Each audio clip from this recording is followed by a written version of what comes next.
Good morning. It is so great to be able to be here worshiping alongside of you here at Midtown. My name is Marty Scott, and I am the Global Outreach Pastor here at Grace Bible Church. And I have been working here at Grace a little over 12 years now, which is really kind of hard to imagine. The first 6 years that I worked here, I worked in college ministry. And then the last 6 years, I have been overseeing global outreach for our church.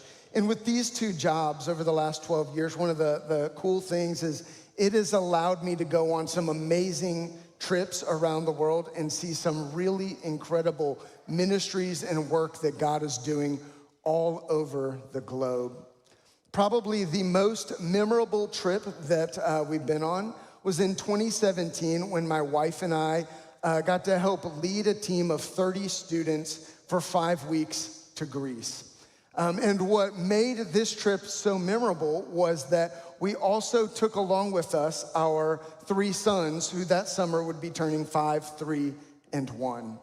And as we prepared for that trip, kind of the common thing that we heard was, "Are you too crazy?" And we thought, well, we'll see. And so leading up in preparation for this trip, the first big step was getting the boys' first passports. So we set up an appointment on campus at the passport office, and then we said, let's make this process as quick and easy as possible. So we went and got their passport photos done beforehand, and I filled out all the paperwork and printed it out beforehand, and then the morning of the appointment, we went on to campus, and we were ready. And we walked into the office, and there was a few college girls there who were very excited about 3 cute little boys walking into the room. I think they were ready for a change of pace from the regular college student. And we walked up, and immediately we realized we had left everything at home. And so we kind of quick game plan, all right, what are we gonna do? And Andrea and some of the girls started setting up the photography equipment to retake the boys' photos. And I went over to a computer and started cranking out the paperwork that we needed to do. And like 5 minutes into this process, I hear a bunch of giggling, and I look back, and there was this huge table in the office. And on that table were all of the pamphlets, brochures, magnets, pictures, postcards for all of the study abroads that A&M does. And you can imagine with a 5-year-old and a 3-year-old, they were going to town on this table. And I turn around and look, and it looked like a tornado had swept across this table of brochures and just messed everything up. And so I run over and I move them out of the way, and I'm just like, I'm so sorry that they did this. And I kind of try to act like I'm gonna fix it, but there was no way I was going to. And the college girls were like, it's great, we'll work on that later. It'll give us something to do. They were so great about it. And so I go back to the computer and I start working again. And 5 minutes later, again, this time instead of it being giggling, I hear silence, which is also concerning. And this time I look over, and one of the boys is standing in the corner, and there's just a puddle of pee forming underneath them. And I thought, oh no. So I run and I grab him, and we're running down the hallway to the restroom, but we didn't have a change of clothes. So parents, you're trying to dry it with the bathroom paper towels, which does nothing. And then I'm pulling them all out and taking them into the office to try to clean up, but it did nothing. And so again, I'm apologizing, and this time the girls were less excited about the 3 little boys being in there. At the end of the day, what we thought would be a quick and easy 15-minute appointment took much, much longer and was a lot harder than we had expected. And as we drove home, Andrea and I began to just like everybody else had been doing, question our own sanity about whether or not we should be doing this trip. And this was a great moment actually for us. This was a moment that was key to the trip and what we were gonna be doing moving forward. Because it was a moment where we realized that yes, it was going to be a difficult trip. It was going to be uncomfortable. It was gonna be inconvenient. It was going to be hard. And let me tell you, there were a lot of moments that were frustrating and hard and uncomfortable over those 5 weeks. But it was also a moment for the 2 of us to recognize that it would be worth it. It was a moment for us to recognize that it was worth it for us to show our family and our friends and our kids that Jesus was worth going over and being uncomfortable, going over and doing hard things. It was a moment for us to realize that it was worth it for us to model to these college students that Jesus was worth sacrificing our summer. It was a moment for us to realize like Jesus was worth us going overseas and proclaiming the gospel to students who did not know him. As we counted the cost, we recognized that Jesus was worth it. The world over and over continues to show us that as individuals and as the church that we should value things that make us comfortable, that we should value things that make our lives more convenient. But what we see in the scriptures is that the gospel compels us not towards comfort and ease, but towards things that are difficult. It compels us to things that make us uncomfortable, things that allow us to sacrifice, and things that push us towards depending on the Father more and more. The call to participate in the Great Commission, it comes at a great cost. But we're gonna see this morning is that Jesus is worthy of us engaging in that Great Commission, that Jesus is worthy of us participating in what God is doing all over the world. This morning, we are gonna be looking at Matthew 10, if you wanna turn there in your Bibles. And in Matthew 10, it's when Jesus is sending out his 12. And so Jesus is launching his 12 out to do ministry. And we're not gonna look at any kind of strategy from this, but what I wanna do this morning is take a very broad view and just pull out some broad principles for what Jesus is calling us to do as a church to engage in the Great Commission. And what we're gonna see is that he is worthy of surrender, that he's worthy of sacrifice, and that he's worthy of service. Matthew 10 says this, it's 5-15. It says, "These 12 Jesus sent out, instructing them, 'Go nowhere among the Gentiles and enter no town of the Samaritans, but go rather to the lost sheep of the house of Israel, and proclaim as you go, saying, the kingdom of heaven is at hand. Heal the sick, raise the dead, cleanse lepers, cast out demons. You received without paying, give without pay. Acquire no gold or silver or copper for your belts, no bag for your journey, or 2 tunics or sandals or a staff, for the laborer deserves his food. In whatever town or village you enter, find out who is worthy in it and stay there until you depart. As you enter the house, greet it. And if the house is worthy, let your peace come upon it. But if it is not worthy, let your peace return to you. And if anyone will not receive you or listen to your words, shake off the dust from your feet when you leave that house or town. Truly, I say to you, it will be more bearable on the day of judgment for the land of Sodom and Gomorrah than for that town." The first point we want to pull out of this passage is that Jesus is worthy of our surrender. At this point, the disciples, as far as we can tell in Matthew, the disciples had been walking with Jesus for a little while, but most of what they were doing is learning from Jesus. They'd been learning from him, they'd been sitting at his feet, they had been asking questions, they had been witness to his miracles, to his healings, to his casting out demons. But up to this point, all of what they had been doing was absorbing that which Jesus did without sending it out. And then at the end of chapter 9, Jesus says this. Then he said to his disciples, "The harvest is plentiful, but the laborers are few. Therefore, pray earnestly to the Lord of the harvest to send out laborers into his harvest." For me, and in my mind, this moment, it's a lot like when Andrea and I are cooking and we ask one of the boys to come and help us with dinner. Immediately, the response is scattering, right? We ask them to help, and then all of a sudden, we can't find anybody. And so then we'll go and we'll grab one of them and bring them in and say, "No, you are going to help us with dinner." And it moves from volunteer to voluntold. But we don't do this because it makes dinner time more convenient and easier for us. We don't do this because it makes things go quicker. Typically, there's a little bit more of a mess when they're helping us cook. It takes a little bit longer. But we do this because we recognize that in a few years, they are gonna be leaving our household. And we want them to grow and mature and develop so that when they leave, they know how to do things that adults should be able to do, like cook and clean. And so even though they don't like it, even though they don't enjoy necessarily cooking with us or doing laundry, we have them come in and we require them to kind of submit to what we know best and develop them in this way.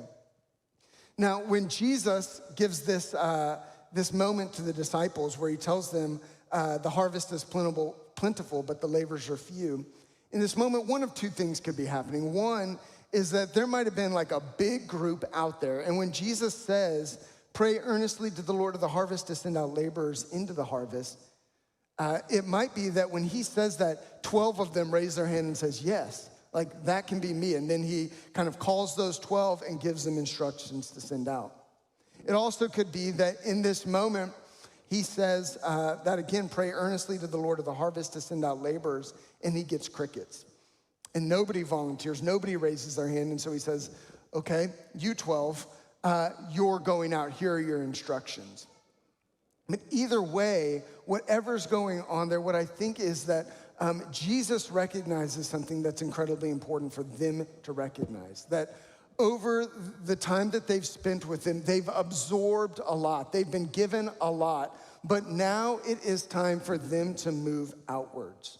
That outward movement for his disciples and his followers is essential to them becoming more and more like him.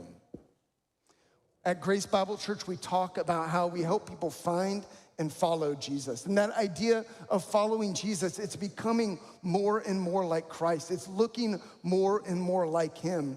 But we can't do that if we're standing still. Part of that that's necessary to following Jesus is moving outward and doing what he's modeled for us in the gospel.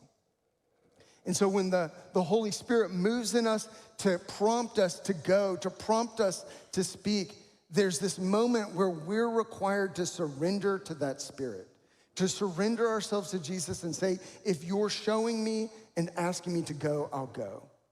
If you're showing me and asking me to speak, I'll speak. And we do that because Jesus is worthy of our surrender and making him known. And it's essential for us to become more and more like Christ. But what we see also in this is that surrender is never easy. That surrender takes sacrifice. And that's the second point that we get out of this, is that Jesus is worthy of our sacrifice. His instructions make one thing very clear, is that he's moving the disciples outward towards things that are going to be more uncomfortable, things that are going to be more difficult for them. They are about to step into contexts and step into situations in which people are booing them. People are angry with what they have to say, but that's what Jesus is calling them towards. He's asking them to sacrifice so much for the sake of his mission. Sacrifice is this idea that we give things up without the expectation of anything in return. We give things up without expecting anything in return. When we give up things expecting something in return, that's a transaction. But sacrifice is when we're giving that without the expectation of getting anything back. This finds its theological root in God's grace, in which Jesus gave up his life so that we could have life without the expectation of getting anything back. This is what he says there in the middle of this passage in verse 8. You received without paying. You received this message. You received God's grace without paying at all for it. And so now they're to go out and give that to other people without pay. They're to sacrifice and give without receiving anything back. God has called his people to live with this characteristic of sacrifice from the very beginning of him having people. In Deuteronomy 10, 17 through 19, it says, for the Lord your God is God of gods and Lord of lords, the great, the mighty, and the awesome God, who is not partial and takes no bribe. He executes justice for the fatherless and the widow, and he loves the sojourner, giving him food and clothing. He is not partial and he takes no bribe. God is not moved by wealth and power. There's nothing that the wealthy and powerful can do to make God do anything. He has given us everything that we have, and he does not need us to give him anything in return. The wealthy and the powerful, they do not shift God at all. Okay, but what God moves towards is the fatherless, the widow. He loves the sojourner, giving him food and clothing. And this is this category, this group of people, the marginalized, right? That other people do not necessarily move towards to minister to. And what God is saying is, these are the people that I want to engage. These are the people that I want you to move to.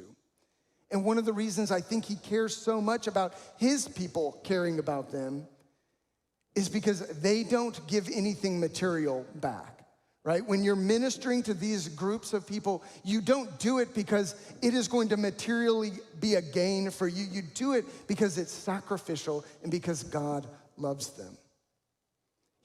James picks this same idea up in James 1:27. Religion that is pure and undefiled before God the Father is this: to visit orphans and widows in their affliction and to keep oneself unstained from the world. James, right after this, will talk about the sin of partiality and not giving favor to the wealthy in the church services. But religion that is pure and undefiled before God, religion that is unstained before God, is when you're doing it without the expectation of material gain in return. He wants us to remember those ministries and those people and to focus our attention on those things that do not bring something materially back for us. And this is something that I love about Grace Bible Church. This year, our missions budget has exceeded $1 million. I want you to think about, that's a lot of money. $1 million Grace Bible Church is sending out to people in ministries all across the globe. And I'll tell you, there are so many things that I can think about at Grace that would make us more comfortable. There are so many things that would make our lives, so many staff that we could hire, that could make our lives so much more convenient and easy. And yet we choose to continue to sacrifice and look outward and send this money to build up and to be a part of building up God's kingdom and not our own kingdom.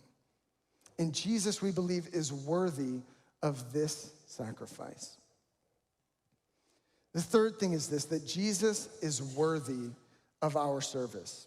When I talk about missions, oftentimes the first thing that comes to people's mind is getting on a plane. It's getting on a plane to either go on a short-term trip, getting on a plane to move overseas forever, but typically that's the first thing that we think about when we talk about missions. But the question I want you to ask yourself is this: how am I called to participate? How am I called to participate? Not everybody has the same opportunities. Not everyone has the same resources to necessarily jump on a plane and go.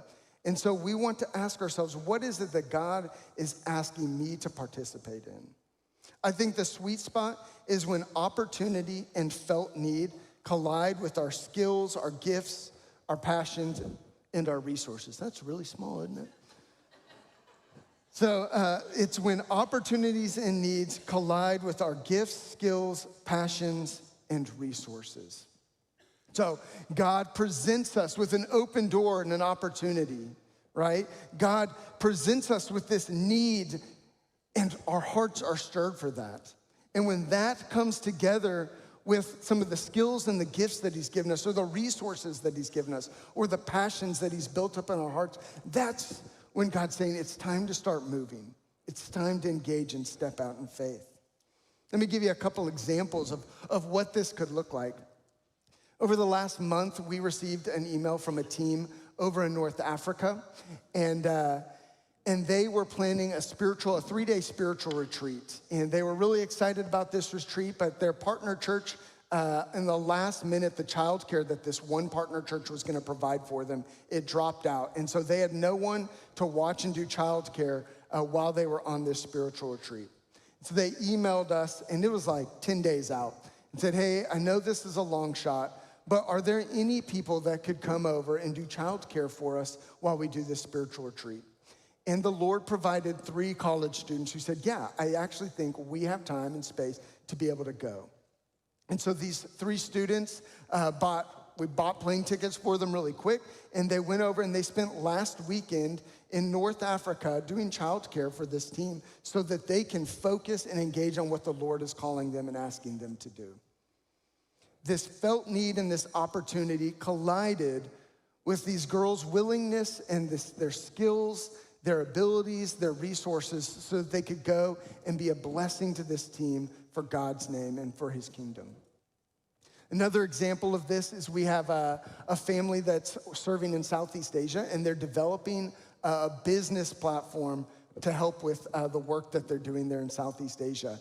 And over the years, there's one congregant at Grace who has built a relationship with this family. And so this summer, he went on a short-term trip to visit them. And while he was there, the Lord began to stir and move on his heart that he can be doing more than just financially giving to them. And so he began to work with them and use his expertise to begin to find creative ways to help them build their business platform over there. It's come to a point now where he went this summer. This fall, he and his wife are gonna fly back over there to Southeast Asia to be able to work alongside of this team to help them do their taxes, to help them do their bookkeeping, to get their business in a good place. Now, 2 years ago, I went to Southeast Asia, and it is a 50-hour travel time to get to where they are. That is a beatdown, 50 hours. I went there, I came back, and I got back and I said, man, that was fun. I'll probably be ready to do that again in 10 years because that is exhausting to be traveling that long. And here's this family that went this summer, and they came back and immediately started saying, what if we go in a couple months? Let's do it again. And so they're gonna step out, and they're allowing this need for this family and the opportunity that this family has, and they're gonna bring in their gifts and their skills and their resources for God's kingdom there in Southeast Asia. When we look at Matthew 10, there are 12 that are called. I have to believe that at this point in Jesus' ministry, he's preached the Sermon on the Mount. He's done all these miracles and healed people. I believe that there were more than just 12 who are following him. There were more than just 12 who had believed in what he was proclaiming and recognized him for who he was saying he was. And yet there's this 12 that he's specifically calling out and sending out to do this work. He was selecting and calling some to do one thing and allowing others to do another. He was giving people different roles to play in the work that he was doing at that time. I think this principle maybe is easier to see, though, in Paul's relationship with the church and in Paul's missionary activity. Paul was going to a church called Antioch, or church in Antioch. It wasn't called Antioch. A church in Antioch. In Antioch, the people of Antioch were spending time praying and fasting, asking the Spirit to lead them and guide them in what they should be doing, what their ministry should look like. And the Spirit prompted them to send Paul and Barnabas out from their church. The Spirit prompted them to send 2 key leaders, 2 incredibly influential people in their church, to go and leave for the sake of his kingdom. And so that was the beginning of Paul and Barnabas launching out on their first missionary journey. Then Paul was financially supported by multiple churches. There were times where Paul was tent making and he was bringing in his own income, but there were other times in his ministry where churches were sending money so that he could focus more on the work that he was doing of planting and building these churches all over the world. He also received care and encouragement visits from partner churches. We see in Philippians 2 is that Epaphroditus left Philippi and came to Paul in Rome to encourage and to bless him and to be a part of the work he was doing. It was an early short-term mission trip. And finally, they were actively praying for one another's ministry opportunities. The church of Philippi and Paul were celebrating one another's victories. They were mourning one another's losses. They were deeply engaged in one another's gospel-sharing ministry through prayer. So I have to ask, how will you be participating in what God is doing all over the world? We have 5 different ways that we would love to be encouraging you to take next steps to engage in what God's doing in the Great Commission around the globe. And as I get into those, I'd like to invite the band to kind of come up and for the closing worship. So the first thing as we think about what our role is to go. Grace Bible Church does a number of short-term trips every year. Y'all saw the team that was up here and the experience that they had.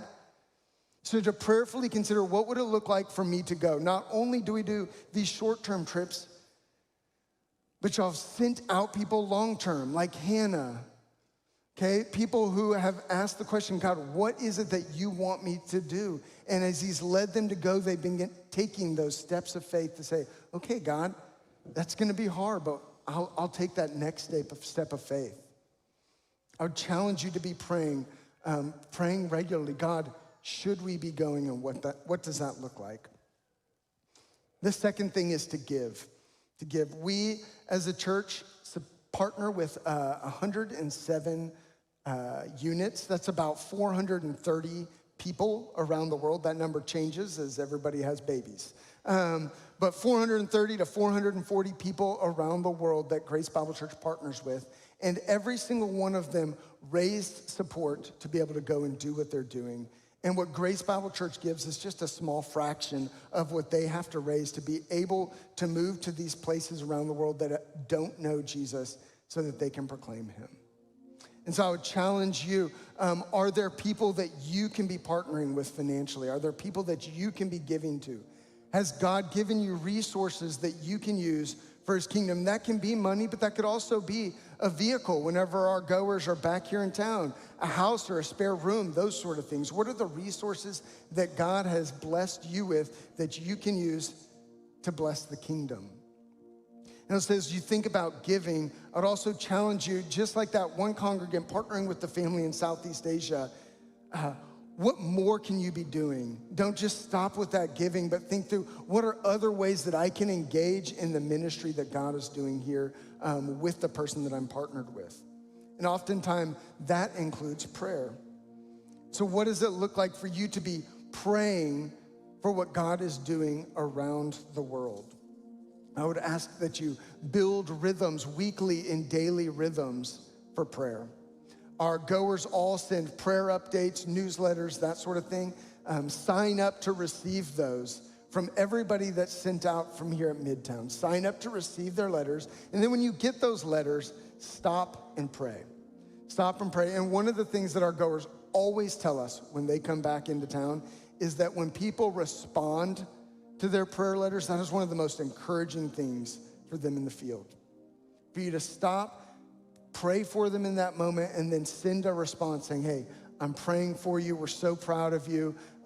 Praise God for this, or I'm so sorry that this is going on. Stop and pray for them.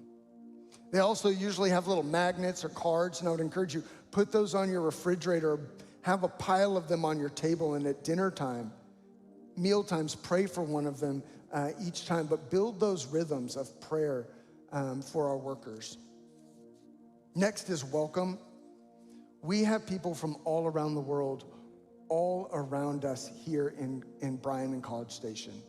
There are international students and there are immigrants from all over the world that we have the opportunity to hear about their lives, to hear about their cultures, their worldviews, and to be able to share with them what Jesus has done for us. And so welcome those people and find the opportunities that God's putting right in front of us on our doorstep to engage in what he's doing around the world. I have so greatly appreciated Midtown and the way that they have participated in the big giveaway over the last few years. This year, we served and welcomed 545 international students to Texas A&M. And we invited them in. We blessed them with different household goods and invited them into our home so that we could build those relationships with them.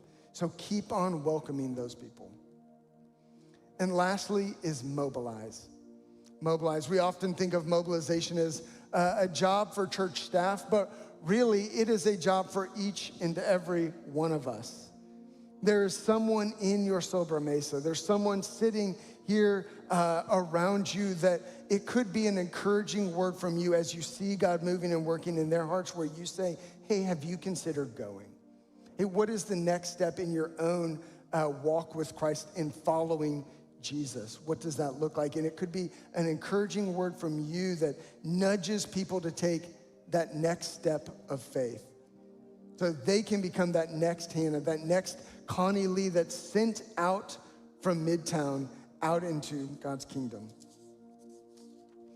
For 60 years, our church has sacrificed and they've surrendered our finances and our people for the sake of His kingdom, to participate in His work around the globe. And while the cost has been great for our church, our King is worthy of that sacrifice. Our King is worthy of us giving these things up, giving up our lives, our resources, our finances for His kingdom. So to close, I would love for us to take a few minutes to worship our King for what He is doing in us and for what He's doing all around the globe. Amen.